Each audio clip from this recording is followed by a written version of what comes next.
eastern neighbor violated our frontiers and attacked Pakistan. Pulwama incident of 14th of February was used as a pretext for domestic political considerations. On the 27th of February, Pakistan responded, not to escalate tensions, but to demonstrate, firstly, our resolve, and secondly, our capability. My first message to our eastern neighbor is, do not think of any ill-considered misadventure, because if you do, we will respond and respond immediately as our right to self-defense. A peaceful neighborhood is not only our need, because it is in sync with the PTI manifesto, it is our desire as well. And I quote you, Prime Minister, your very first statement before you took oath was, you take one step towards peace, we will take two. You have consistently held this view that there is no military solution to the Afghan conflict.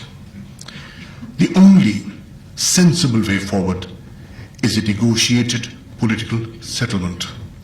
That has been your consistent view.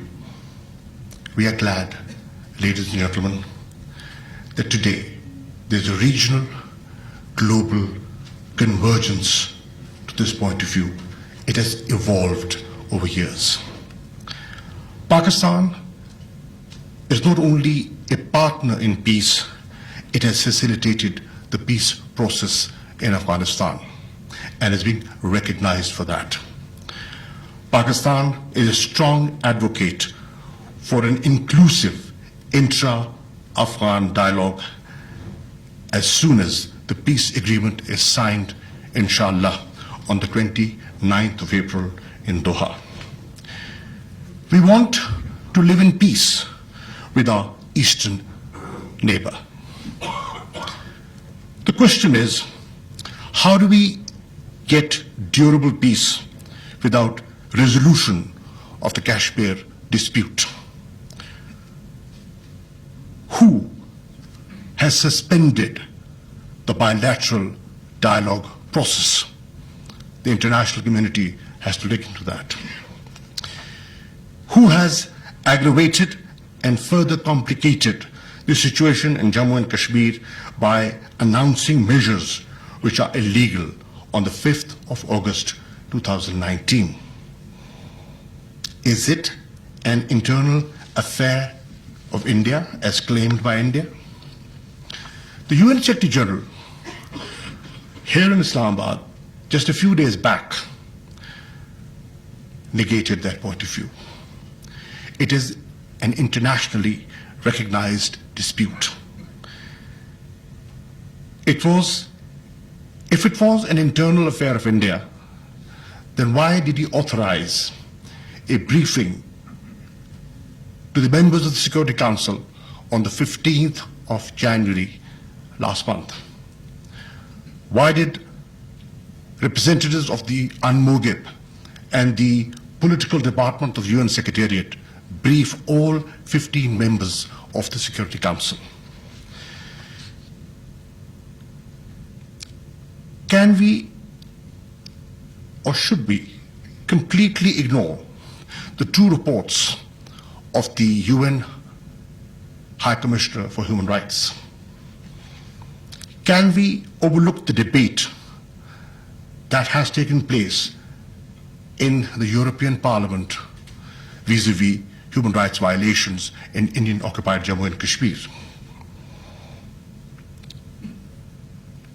Have you not seen how the chair of the all-parties parliamentary group on Kashmir in the House of Commons was deported from Delhi just a few days ago?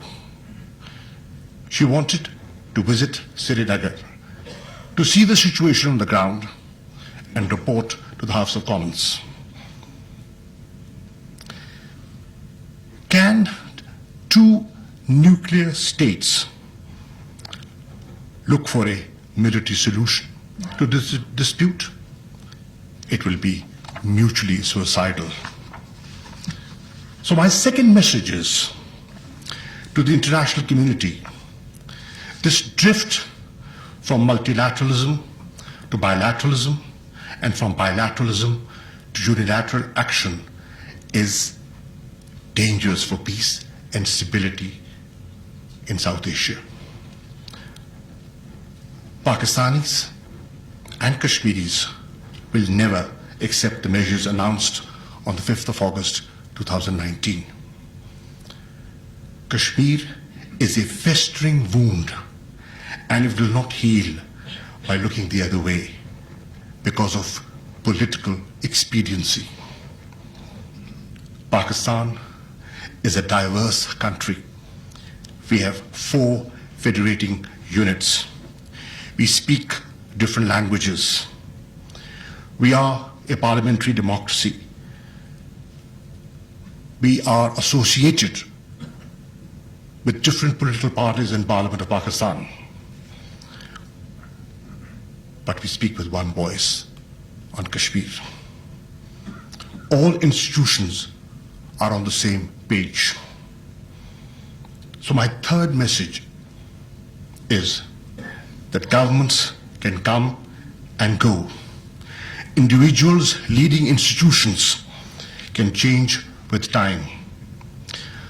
The political consensus that has evolved over the years on Kashmir remains constant.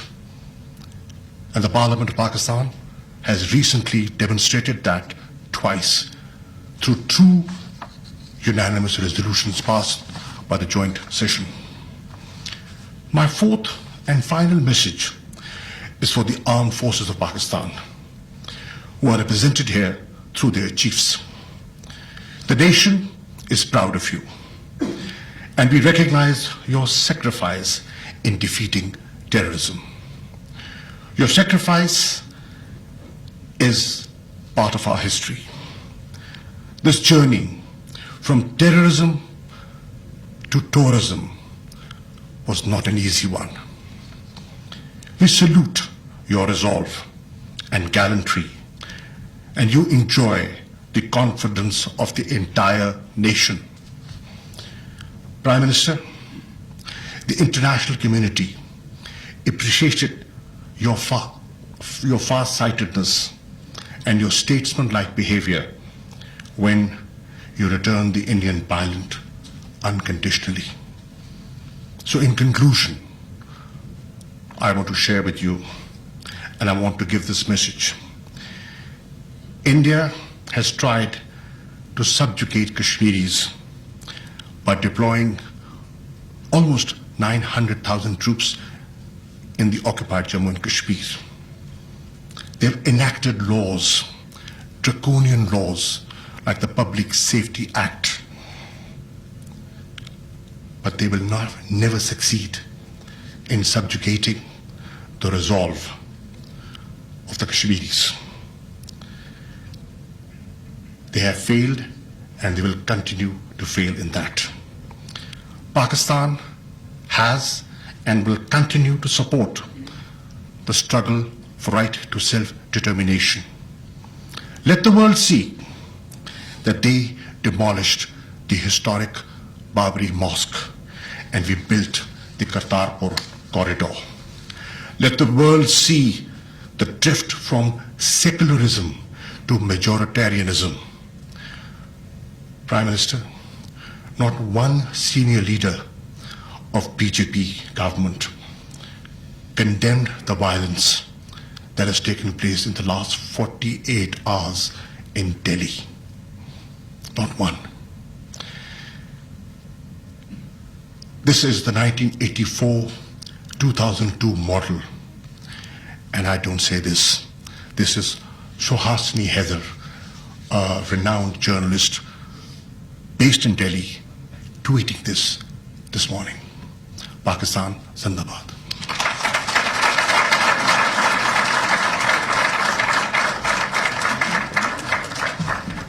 Thank you, sir, for your remarks. Ladies and gentlemen, next we have something very important for you. We would like to show you a documentary that has been specially prepared for the occasion by ISPR. Its title is 3-Day Standoff, Pakistan and India.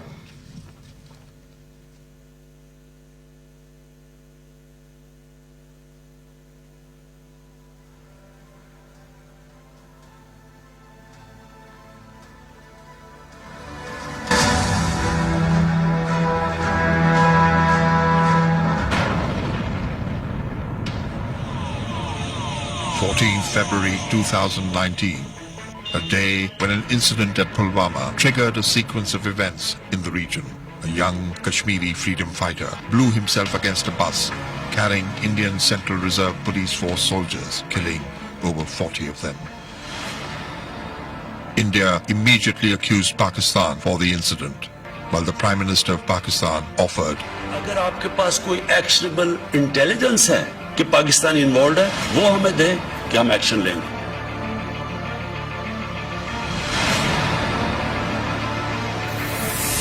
India, despite offers from Pakistan, in the wee hours of February 26th, approached Pakistan airspace of 3 corridors, Sialkot, Bhavalpur and Kashmir.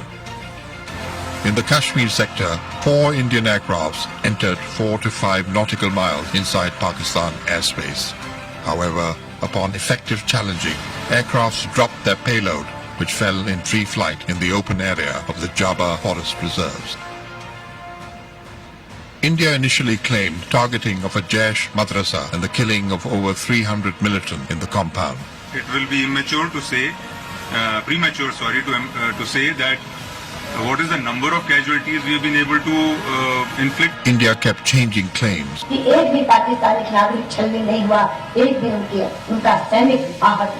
which eroded the veracity with international community. Later, both Pakistani and international media visited the impact site, which negated Indian claims. Pakistan responded.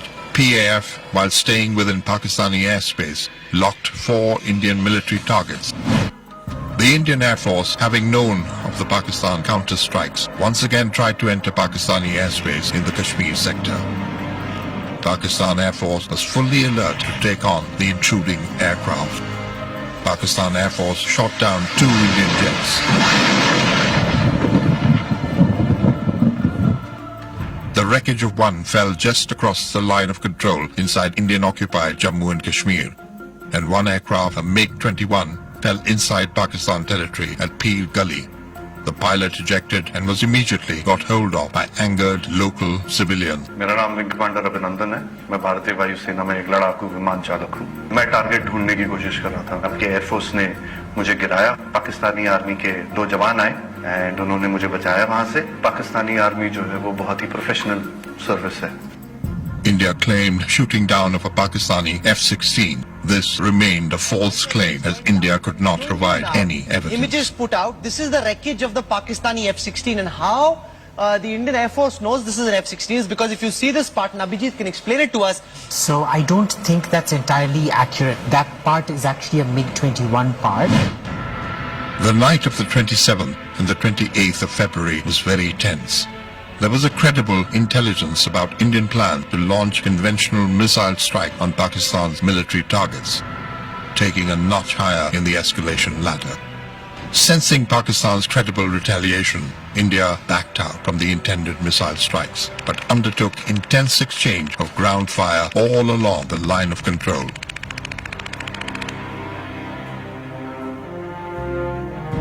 The Prime Minister of Pakistan announced the return of the Indian pilot. हम as a peace gesture हम उसको कल रिहा करने लगे हैं हिंदुस्तान को वापस.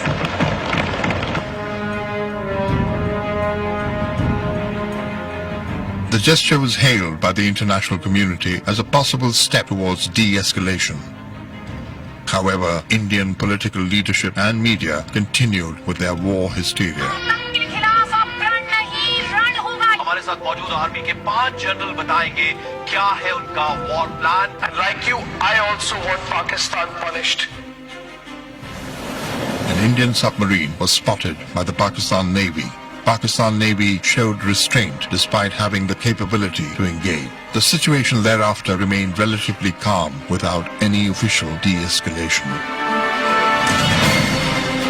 South Asia once again narrowly escaped a major catastrophe. Pakistan feels that the current regional stability matrix remains disturbed due to the presence of a belligerent regime which is hostage to the concept of Hindutva, Indian offensive orientation, which seriously impacts upon regional stability.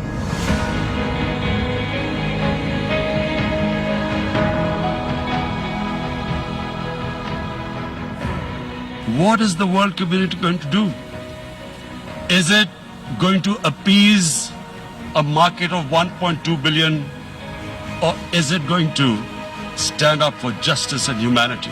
If a conventional war starts, and anything could happen, but supposing a country 7 times smaller than its neighbor is faced with the choice, either you surrender or you fight for your freedom till death, what will we do?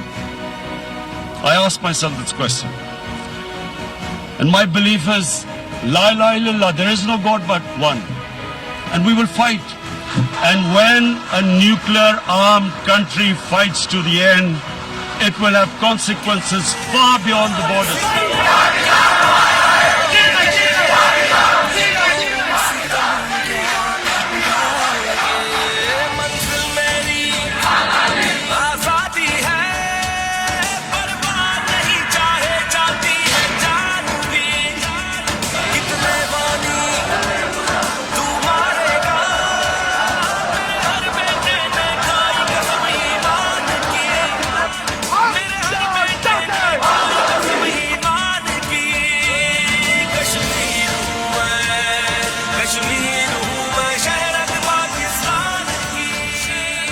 In a nutshell, the peace and stability of South Asia remains contingent upon the resolution of the long-pending core issue of Kashmir.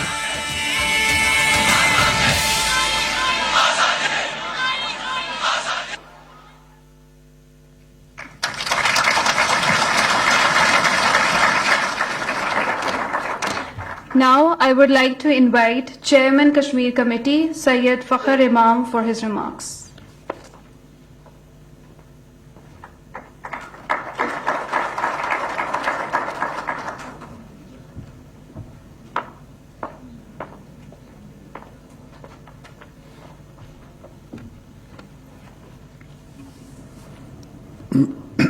Bismillahirrahmanirrahim.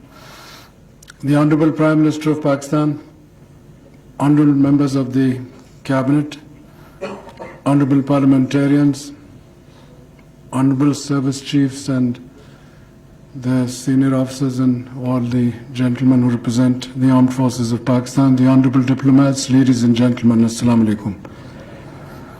Today is a day of commemorating what this country was established for, that the Muslim majority areas sought a separate homeland under the leadership of the Honorable Qaid-e-Azam Muhammad Ali Jinnah.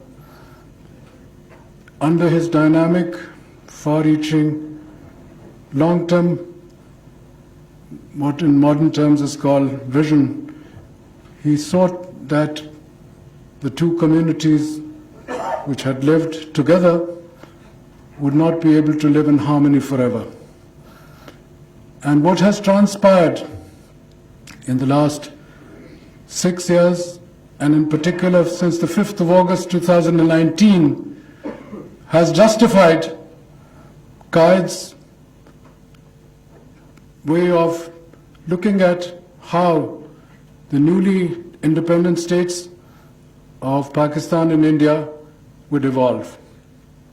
Under the very myopic, tyrannical, and extraordinarily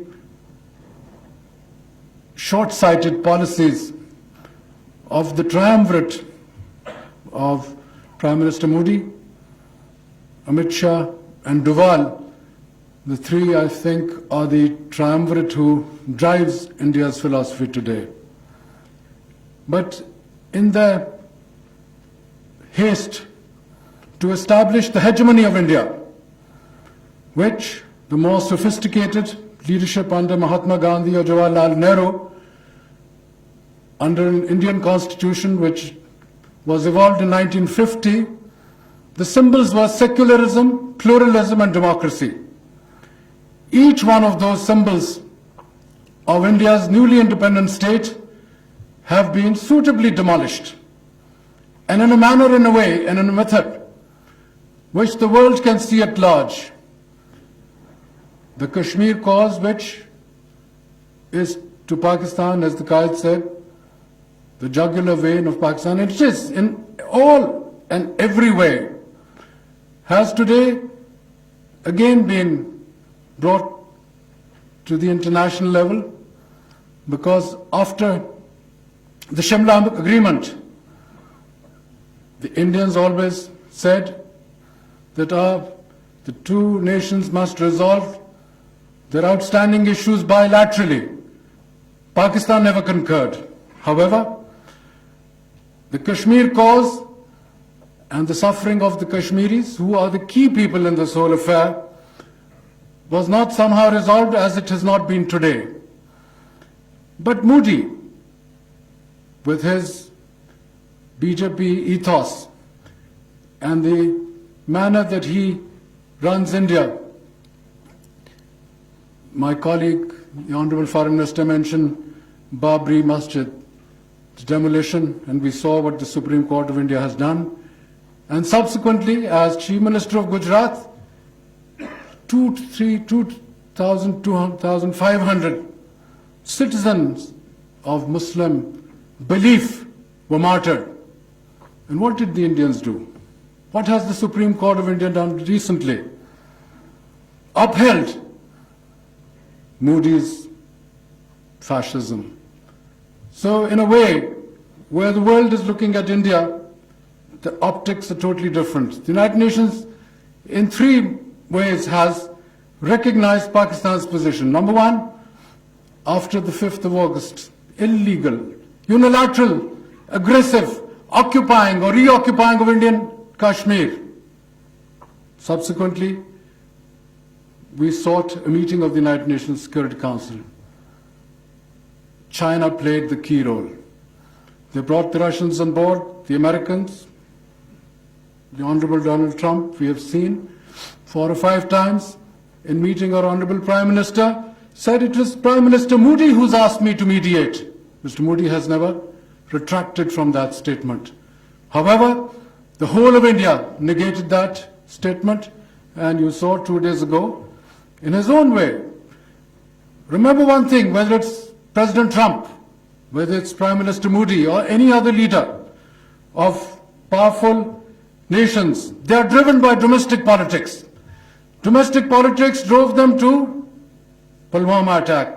Modi had lost 5 state elections. He wanted a cause to win the general election, and he succeeded in that. Although he lost on the ground to the great defenders of Pakistan, but somehow he convinced the Hindi belt in the north, and that's where he won 5 of his state elections. As we saw when President Trump, again, July last year, wanted to come back.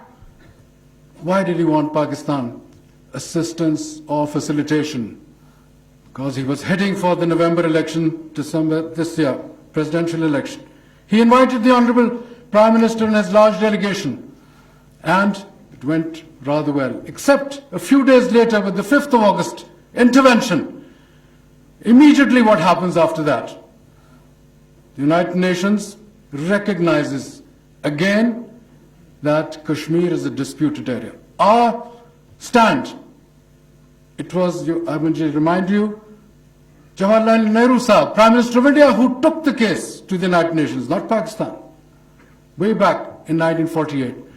And the instrument of accession, which was the methodology under which they had to choose between India and Pakistan, was negated when they said through the resolution that it will be plebiscite through which the Kashmiris will choose their future course of action. That stands till today, now recognized twice, 16th of August last year, 15th of January this year.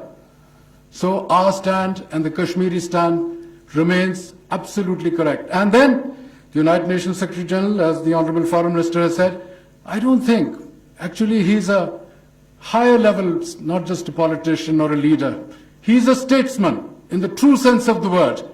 He had been the president of the Socialist International Organization. He represents a certain mind which has helped the weak against the strong. And that's what the UN Charter says also. That's what the League of Nations Charter said. But despite these charters, the strong are not always willing to look at the weak. And that is the real issue as far as the Kashmiris are concerned. There are four parties really involved on the Kashmir issue. From our side, the Kashmiris in Indian occupied Kashmir, Azad Kashmiris, which includes Gilgit-Baltistan, and those of the Kashmiris who live outside in the world. And we, the Pakistanis, are the core. Because, as the Honorable Quaid-e-Azam said, partition plan is not complete without resolving the Kashmir issue. That is the key element today. The United Nations has given us the stamp. They don't have the authority to carry out. It has to be the permanent 5 members. And as our Honorable Prime Minister in his most effectively portrayed speech on the 4 elements that he spoke of, which were climate change, money laundering, Islamophobia, and most of that speech was on Kashmir. I say it to his face here because I feel in the last 40 years at least, the Pakistan case has never been better articulated to the people present there and to the rest of the world. Today, after Mr. Trump's visit, we the Pakistanis, we are now 220 million. This part of Pakistan was 30 million when we became an independent sovereign state. We lost, unfortunately, half our people. But today, we should not always look to others. We should make the resolve that unless and until we, each citizen of Pakistan, wherever he or she is, stand up for their rights and protect ourselves as competitors to the rest of the world. It's been far too long, that 57 Islamic or Muslim states, despite the trillions of dollars that they've had, we have never been able to come up to that level of excellence, that level of performance which the world expected, especially the state of Pakistan, to do. I, for one, feel we've now got the opportunity, the way this Kashmir issue should become the trajectory to project ourselves in the world. But most of all, we need to sort out our own economic and political dynamic on the ground so that the citizens of Pakistan get justice above all, opportunities above all, institutions of learning and excellence above all. And if we can establish that, I, for one, would feel that Quaid-e-Azam Muhammad Ali Jinnah's unity, faith and discipline would have been achieved. Thank you very much.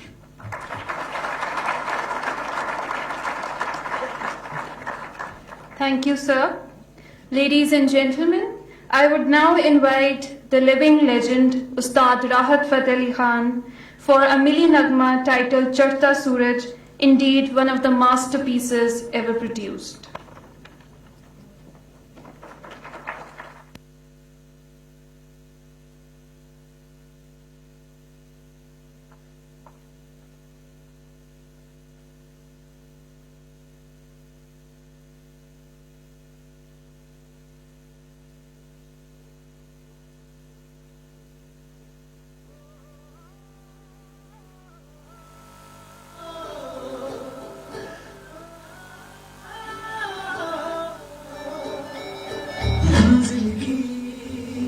तकदीरों जैसे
Thank you, Rahat Saab, for such a soulful performance. Now, ladies and gentlemen, I would like to invite Honorable Prime Minister of Pakistan, Mr. Imran Khan, for his keynote address.